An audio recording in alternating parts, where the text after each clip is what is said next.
Your brand new or late model Ford truck is actively destroying its own internal components every single time you drive it. And the worst part is that you paid extra for the very features doing the damage. Ford markets these factory settings as technological triumphs designed to save fuel, protect the environment, or extend service intervals.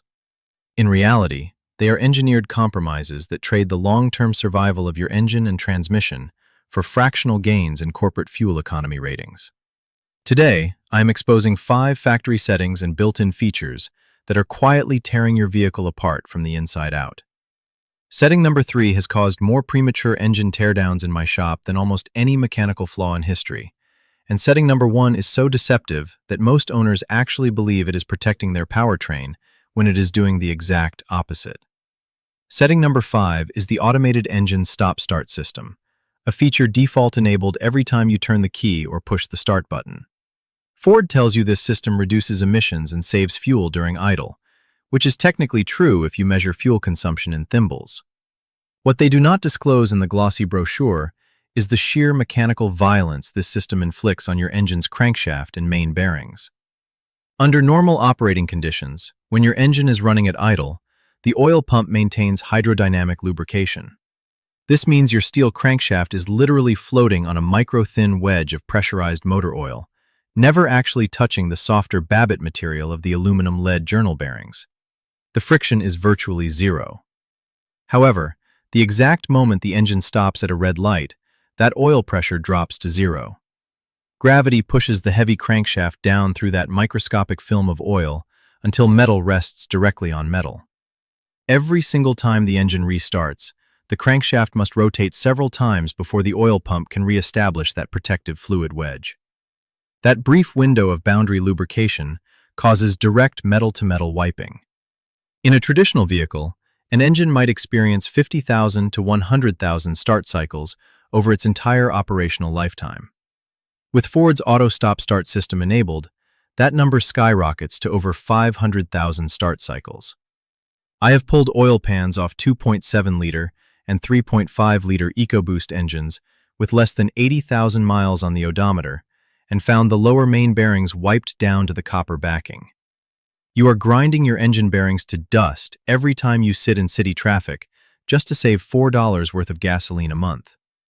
The solution is simple and costs you nothing. Make it a habit to press the Auto Stop Start Defeat button on your dashboard the moment you start your vehicle, or install an inline plug-and-play eliminator module that permanently remembers your preference to keep the engine running. Setting number 4 is one that Ford markets as the peak of modern efficiency. But under real-world driving conditions, it creates the exact thermal environment that bakes your transmission fluid to death. The factory transmission thermal management programming paired with ultra-low viscosity ULV fluid. If you drive a modern Ford equipped with the 10R80 10-speed automatic transmission, your truck is factory programmed to run at fluid temperatures between 205 and 220 degrees Fahrenheit before the thermal bypass valve opens to allow cooling. Ford claims this elevated operating temperature reduces fluid drag, allowing the transmission to shift more efficiently and improve fuel economy. But here's what Ford isn't telling you about fluid chemistry and mechanical clearances. Automatic transmission fluid is an organic compound mixed with complex additive packages. Standard engineering rules for hydraulic fluids dictate that for every 18-degree Fahrenheit increase in fluid temperature above 175 degrees, the operational lifespan of that fluid is cut directly in half. At 215 degrees, the anti-wear additive's oxidation rate accelerates exponentially, breaking down the friction modifiers required for the clutch packs to engage smoothly. Furthermore, the 10R80 transmission relies on extremely tight valve body tolerances and an internal CDF clutch drum that utilizes a press-fit sleeve. When you heat that transmission case to 220 degrees day in and day out, the differential thermal expansion between the steel internal sleeves and the aluminum housing causes the internal bushings to migrate out of position.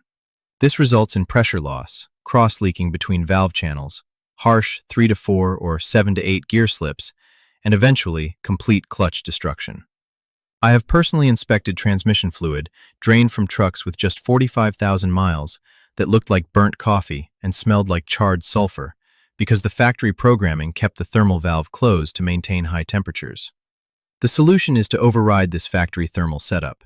You can install an aftermarket low-temperature transmission thermal bypass valve that opens at 160 degrees instead of 210 degrees. This simple drop-in modification keeps your 10R80 fluid running in the sweet spot of 165 to 175 degrees, effectively tripling the life of your fluid, preserving your internal valve body seals, and stopping clutch sleeve migration dead in its tracks. We have already covered how Ford's factory programming grinds your crankshaft bearings and bakes your transmission fluid, but the next two settings move from component wear into absolute mechanical devastation. These are the settings where Ford's aggressive drive toward artificially low cost of ownership metrics directly threatens to turn your engine into a $6,000 piece of scrap metal.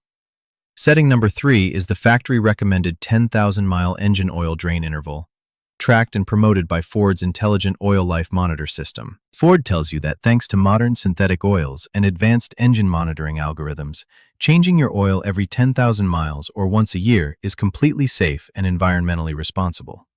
It sounds convenient and economical on a sales sheet, but in the real world of direct injection and turbocharged engines, this recommendation is nothing short of catastrophic. Modern EcoBoost and naturally aspirated Coyote engines utilize gasoline direct injection, where fuel is sprayed directly into the combustion chamber at pressures exceeding 2,000 pounds per square inch. Because the fuel spray occurs at such extreme pressures, a small percentage of unburnt raw gasoline constantly washes down the cylinder walls and forces its way past the piston rings into the oil pan, a phenomenon known as fuel dilution. Gasoline is a harsh solvent, not a lubricant. As raw fuel accumulates in your oil pan over 8,000 or 10,000 miles, it severely reduces the viscosity of your motor oil, dropping a 5W30 weight oil down to a 0W16 equivalent. Worse yet, turbocharged engines create massive heat cycles that cause thermal cracking of the oil, generating microscopic carbon soot particles. When you combine fuel dilution, soot loading, and sheared polymer viscosity index improvers, your oil stops protecting critical moving parts. The timing chains on Ford's 3.5-liter EcoBoost and 5.0-liter Coyote engines rely on pressurized oil film to cushion the contact between chain links and drive sprockets. Under extended drain intervals, that diluted, soot-laden fluid acts as an abrasive grinding compound. The chain pins wear down by thousandths of an inch, causing the timing chain to stretch out of spec. Once the chain stretches, the variable camshaft timing phasers lose hydraulic control, leading to cold start phaser rattle, misfires, skip timing, and ultimate valve-to-piston contact. I have torn down dozens of EcoBoost engines with under 70,000 miles that followed the factory 10,000-mile maintenance schedule, only to find elongated timing chains, scored camshaft journals, and oil pickup screens choked with sludged carbon. The fix is remarkably simple. Ignore the dashboard oil life monitor completely. Change your motor oil and high-quality filter every 4,000 to 5,000 miles maximum, or every 3,000 miles if you frequently tow, idle heavily, or drive short distances in cold weather. Spent oil is cheap. A complete engine replacement is not. Setting number 2 is a factory configuration that Ford actively markets as a high-tech efficiency feature, but it is secretly destroying your intake valves and suffocating your engine from the inside.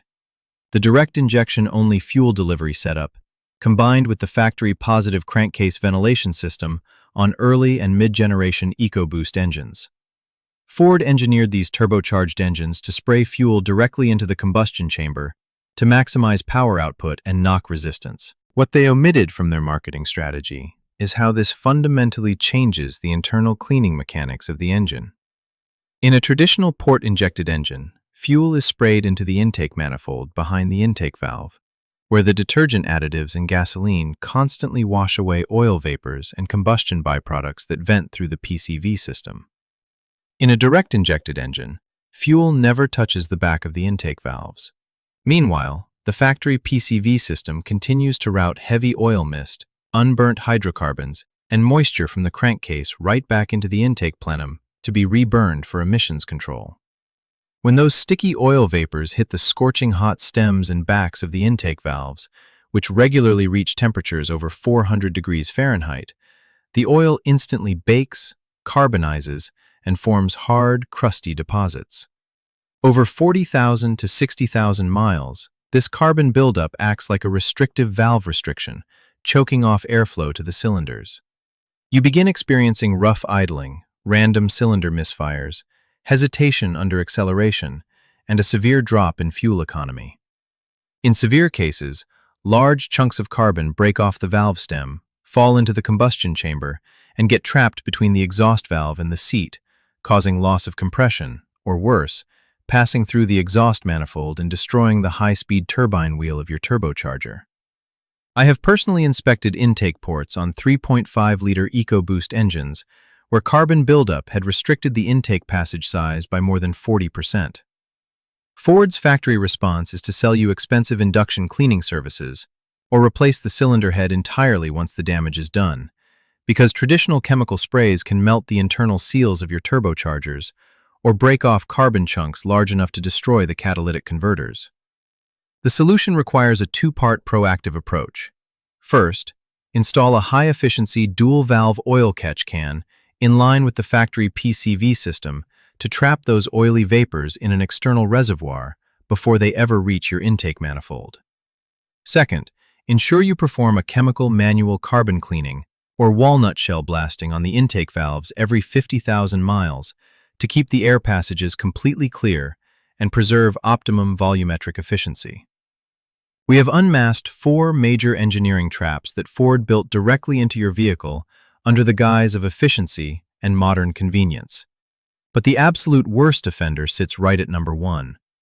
This final feature is so deceptive because Ford markets it as the ultimate peace of mind selling point, a design element that promises low maintenance while actively starving one of your engine's most sensitive critical components of life-giving oil. Setting number 1 is the factory internal engine oil bath timing belt design, combined with Ford's absurd lifetime or 150,000-mile belt replacement schedule on engines like the 1.0-liter and 1.6-liter EcoBoost, as well as select international Duratorque diesel applications. Ford marketed this wet belt setup, where a rubber compound timing belt and oil pump drive belt run completely submerged inside the hot engine oil crankcase, as a major engineering breakthrough.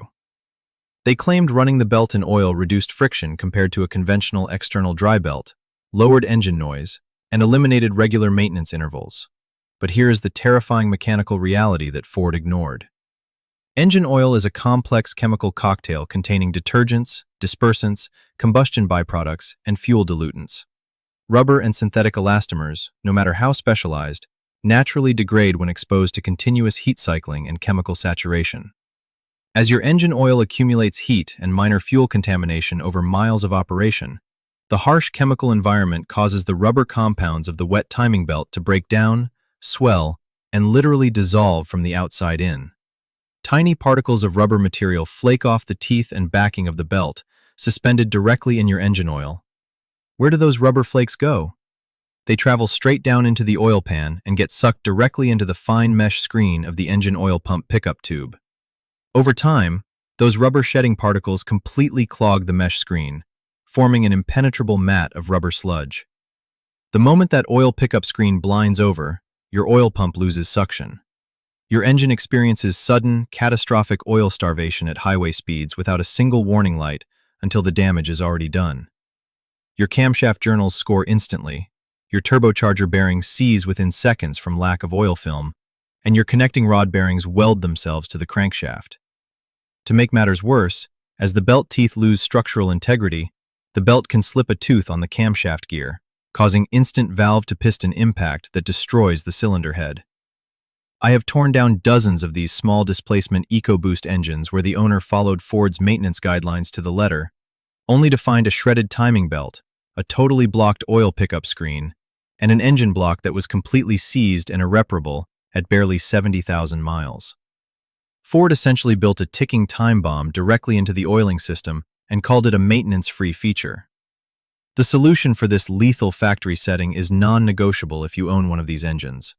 Never, under any circumstances, wait for the factory-recommended 150,000-mile mark to address that belt.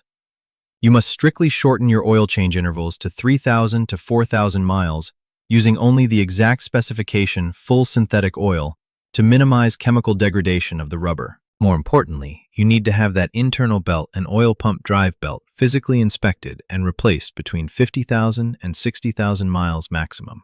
along with dropping the oil pan to manually clean out any accumulated rubber debris from the oil pickup screen. When you look at all 5 of these factory settings together, a very clear pattern emerges. Modern automobile manufacturers are not building vehicles designed to last 300,000 miles on original parts anymore. They are building vehicles optimized to pass stringent corporate average fuel economy tests and survive just long enough to get through the factory warranty period. Every single one of these settings, from aggressive auto stop-start cycles and sky-high transmission operating temperatures to extended oil drain intervals, direct injection-only PCV routing, and oil-submerged timing belts, trades long-term mechanical durability for minor short-term efficiency metrics. But now you know the truth behind the marketing claims. You do not have to accept premature component failures or 4-figure repair bills as an inevitable cost of owning a modern Ford. By taking control of your vehicle's maintenance, overriding these counterproductive factory settings, shortening your fluid service intervals, and installing proactive preventative modifications, you strip away the engineered obsolescence and give your engine and transmission the protection they actually need to run reliably for decades. If you found this teardown of factory settings valuable, and you want to keep protecting your vehicle with real-world mechanical truth, hit that subscribe button, turn on notifications, and share this video with every Ford owner you know. Take control of your maintenance, stay ahead of the factory compromises, and I will see you in the next consultation.